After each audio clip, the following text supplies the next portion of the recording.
1960-കളിലെ ഹരിയാന. വേനൽക്കാല രാത്രികളുടെ ശാന്തത നിറഞ്ഞ കർണാൽ നഗരം. ഒരു സാധാരണ ഇന്ത്യൻ വീടിന്റെ ടെറസിൽ നക്ഷത്രങ്ങളെ നോക്കിക്കിടക്കുന്ന ഒരു കൊച്ചു പെൺകുട്ടിയുണ്ടായിരുന്നു.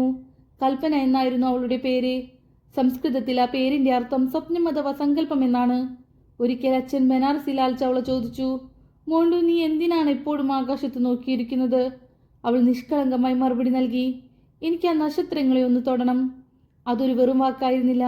സ്കൂളിൽ കുട്ടികളോട് ചിത്രങ്ങൾ വരയ്ക്കാൻ ആവശ്യപ്പെട്ടപ്പോൾ, മറ്റുള്ളവർ നദികളും മലകളും വരച്ചപ്പോൾ, കൽപ്പന വരച്ചത് ആകാശത്തിലൂടെ പറക്കുന്ന ചിറകുകളുള്ള യന്ത്രങ്ങളായിരുന്നു. ആകാശത്തിന് അതിരുകളില്ലെന്ന് അവൾ അന്നേ തിരിച്ചറിഞ്ഞിരുന്നു. Aeronautical engineering. 1980-കളിൽ ഒരു പെൺകുട്ടി ഈ വഴി തിരഞ്ഞെടുക്കുന്ന അസാധ്യമായ ഒന്നായിട്ടാണ് സമൂഹം കണ്ടിരുന്നത്.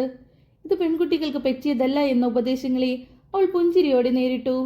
ചണ്ഡീഗഡിലെ പഞ്ചാബ് എഞ്ചിനീയറിംഗ് കോളേജിലെ ആൺകുട്ടികൾ മാത്രമുള്ള ക്ലാസ്സിൽ അവൾ ഏക പെൺതരിയായി തന്റെ പഠനം പൂർത്തിയാക്കി.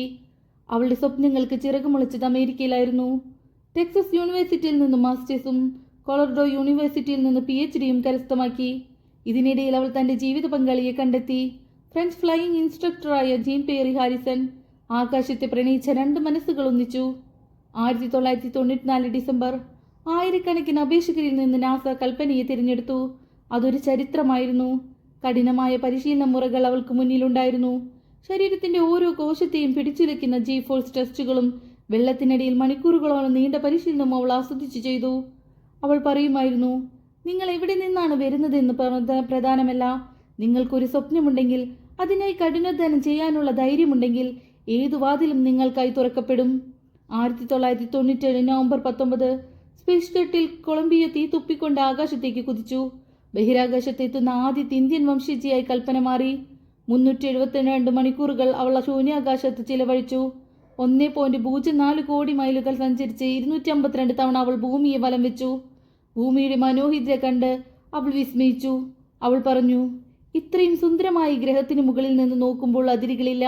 പിന്നെ മനുഷ്യർ എന്തിനാണ് താഴെ വേലിക്കെട്ടുകൾ തീർക്കുന്നത്? 2003 ജനുവരി 16 കൽപ്പന തന്റെ രണ്ടാമത്തെ ദൗത്യത്തിനായി യാത്ര തിരിച്ചു. 16 ദിവസത്തെ ആ യാത്രയിൽ 80ഓളം പരീക്ഷണങ്ങളാണ് അവർ നടത്തിയത്. മടങ്ങുന്നതിന് മുൻപ് ഇന്ത്യൻ വിദ്യാർത്ഥികൾക്കായി അവൾ ഒരു സന്ദേശം നൽകി. സ്വപ്നങ്ങളിൽ നിന്ന് വിജയത്തിലേക്കുള്ള ഒരു പാതയുണ്ട്.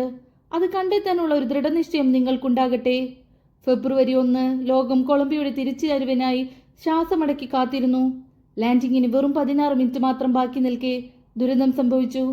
വിക്ഷേപണ സമയത്ത് ഷട്ടിലിന്റെ എക്സ്റ്റേണൽ ടാങ്കിലെ ഇൻസുലേഷൻ ഫോം അടർന്നുമാറി ഇടതു ചിറകിലെ പാനലിൽ ഒരു സുഷിരമുണ്ടാക്കിയിരുന്നു.